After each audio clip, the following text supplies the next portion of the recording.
Fala pessoal, tudo bem? Voltando aqui para mais uma aula aqui, Direito Constitucional. Estamos nos direitos fundamentais, né? Pegando aqui o artigo 5º da Constituição, tá? E vamos agora entrar numa parte que é o chamado a liberdade, né, de religião, tá? Esses incisos aqui, o sexto, o inciso sétimo, que diz aqui o inciso 6, é inviolável a liberdade de consciência e de crença, sendo assegurado o livre exercício dos cultos religiosos e garantida na forma da lei a proteção aos locais de culto e suas liturgias. Primeiramente, tá, gente, nós temos aqui a religião oficial do Brasil, né? Muita gente, Fábio, qual é a religião oficial do Brasil? O Brasil, ele é um país laico. O que que significa isso? Sem religião oficial, sem religião oficial, tá? Na realidade, né, o Brasil, ele não pode, o Estado brasileiro, ele não pode ter nenhuma relação com religiões, nenhuma relação com igrejas, tá? É uma questãozinha que também é muito cobrada em provas para você anotar, o que temos aqui no nosso artigo 19. Vamos abrir aqui o nosso artigo aqui, o 19, né, que ele fala exatamente isso, né, vedada aqui, ó, vamos pegar aqui o nosso artigo 19, que ele fala exatamente isso. É vedado à União, aos estados, ao Distrito Federal, aos municípios. Aí temos aqui, ó, estabelecer cultos religiosos ou igrejas, subvencioná-los, embaraçar-lhes o funcionamento ou manter com eles, ou seus representantes, relações de dependência ou aliança. Então, em regra, o Estado brasileiro não pode ter relação alguma com a igreja, com igrejas, tá? Não pode ajudar, não pode atrapalhar também, tá?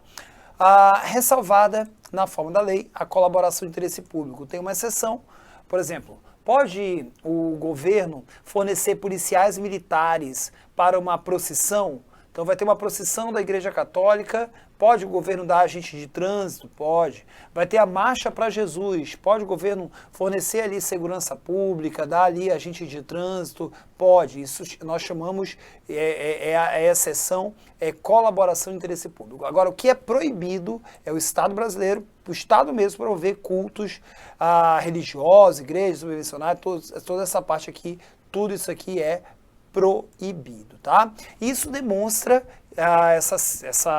essa parte aqui que a gente está relatando aqui para vocês, que o Estado brasileiro é laico, não tem religião oficial. Mas aí vocês podem me perguntar, mas professor, e os feriados católicos? Porque existem feriados católicos. Nossa Senhora de Aparecida, né? Então são feriados que não são, por exemplo, de outras religiões, como por exemplo os evangélicos, né? E aí é o seguinte, esses feriados, eles são mantidos até hoje porque eles fazem parte da cultura brasileira, tá? Eles fazem parte da cultura brasileira. Isso não quer dizer que é só os católicos que gozam desse tipo de feriado, né? Evangélicos e de qualquer outra religião também, né, participam. Então, Fábio, esses feriados são constitucionais? Sim, são constitucionais, pois eles fazem parte da nossa cultura. É isso que você tem que anotar e levar para a tua prova, tá bom? Temos agora o inciso 7, que fala, é assegurada nos termos da lei a prestação de assistência religiosa nas entidades civis e militares de internação coletiva. Está dizendo que onde tiver pessoas, né, internadas, por exemplo, é direito, né, de presos também, né, direito possuir a chamada assistência religiosa. Mas lembrando que essa assistência religiosa, ela é na forma da lei, nos termos da lei. Isso demonstra, né, você estudou comigo as normas de eficácia plena, que não precisam de lei, norma de eficácia contida, que em tese não precisa de lei, mas se vier uma lei, vai ter que seguir ali as disposições da lei, e a norma de eficácia limitada, que é um direito que eu só vou poder usufruir se vier uma lei regulamentando a Constituição. Isso é uma norma de eficácia limitada. E exatamente essa questãozinha aqui que foi cobrada, ela perguntou o seguinte, a prestação de assistência religiosa nas entidades civis e militares de internação coletiva pode ser considerada um exemplo de norma constitucional de eficácia limitada. De eficácia limitada é que necessita de lei para eu poder usufruir daquele direito.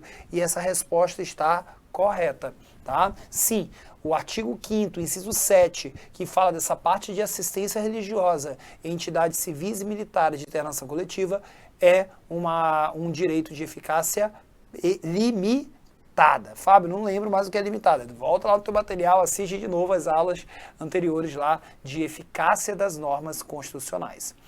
Beleza? Mas o que cai mesmo aqui dessa liberdade de religião é o que eu vou trazer aqui para vocês agora, minha gente.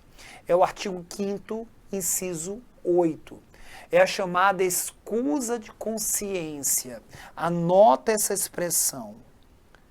E nós, antes de eu ler aqui o que é o inciso 8, eu já quero explicar, que para mim vai facilitar melhor a explicação. O inciso 8, ele diz o seguinte, né? A gente vai trazer aqui para você entender o seguinte. Existem obrigações impostas a todos. Obrigações que todo mundo tem que cumprir. Todo mundo tem que cumprir, tá? Eu vou dar aqui alguns exemplos. Por exemplo, o voto, o serviço militar obrigatório. Então, existem obrigações que todo mundo tem que cumprir, todos os brasileiros, tá? No caso aqui do serviço militar, os homens, né, apenas. Só que é possível uma pessoa deixar de cumprir essas obrigações, alegando 3 motivos. Alegando 3 tipos de motivos. Motivos políticos, religiosos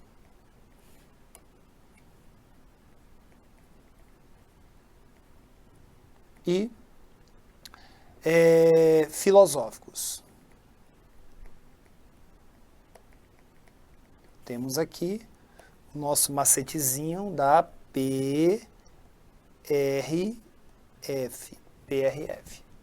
Então eu posso deixar de cumprir obrigações impostas a todos alegando motivos políticos. Olha, o meu partido ele é contra esse serviço militar obrigatório. Eu, Fábio, alegar isso.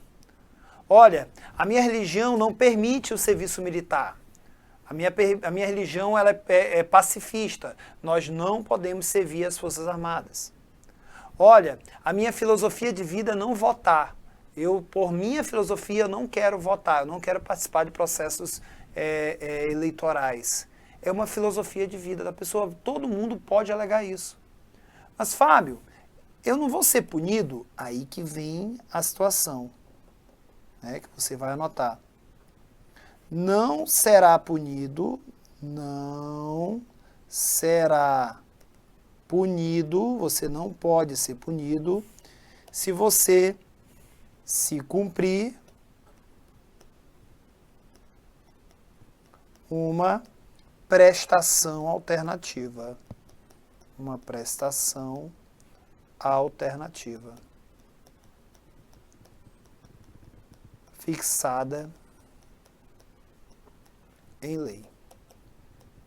Então, eu posso, por exemplo, alegar que a minha religião proíbe as Forças Armadas. A minha religião, ela proíbe o serviço militar. Beleza. Fábio, mas não vai ser punido? As Forças Armadas, elas não podem me obrigar a servir, mas elas vão me dar uma outra prestação alternativa. Elas vão me dizer assim, olha, beleza, você está dizendo que a tua religião te proíbe servir aqui as Forças Armadas. Beleza, para você não ser punido, a gente quer que você faça isso, isso e isso. Vai me dar uma outra coisa para eu fazer que não seja servir as Forças Armadas. Fábio, se eu não fizer essa prestação alternativa, aí você vai ser punido. Aí você vai ser punido. Vamos ler juntos aqui o inciso 8. Olha o que diz aqui o inciso 8.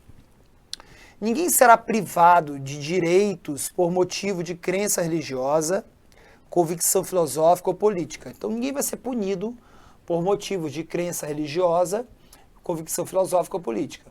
Salvo, aí eu vou ser punido, Se eu invocar, se as invocar, para eximir-se de obrigação legal a todos imposta e recusar-se a cumprir uma prestação alternativa fixada em lei. Então é aqui que eu vou ser punido. É aqui que eu vou ser punido. Se eu me recusar a cumprir uma prestação alternativa, tá? Isso aqui é escusa de consciência, tá? Ninguém pode ser punido por motivos filosóficos, políticos, religiosos, tá?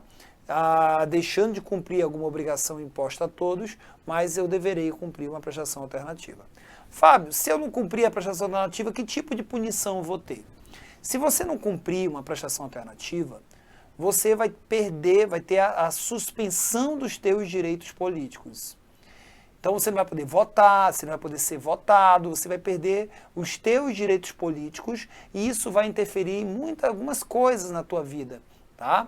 Então aqui, ó, no artigo 15, nós temos, é vedada a cassação dos direitos políticos, cuja perda ou suspensão só se dará, a gente vai falar melhor sobre isso nas próximas aulas, lá na aula de direitos políticos, mas esse primeiro caso aqui é de perda dos direitos políticos, todos os outros casos são casos de suspensão dos direitos políticos. E o que a gente está estudando aqui agora é exatamente esse caso aqui, ó. Você vai ter a suspensão dos direitos políticos, você vai ter a suspensão dos direitos políticos, tá? Se você se recusar a cumprir uma obrigação a todos imposta ou prestação alternativa nos termos do artigo 5º, inciso 8. Artigo 5º, inciso 8. Minha gente, espero que... Olha, essa parte aqui do artigo 5º, inciso 8, desse bloco aqui, é um dos mais importantes, tá?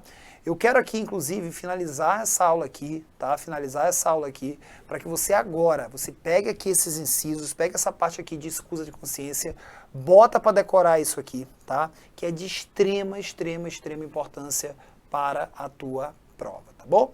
E eu vejo você no nosso próximo bloco. Tchau!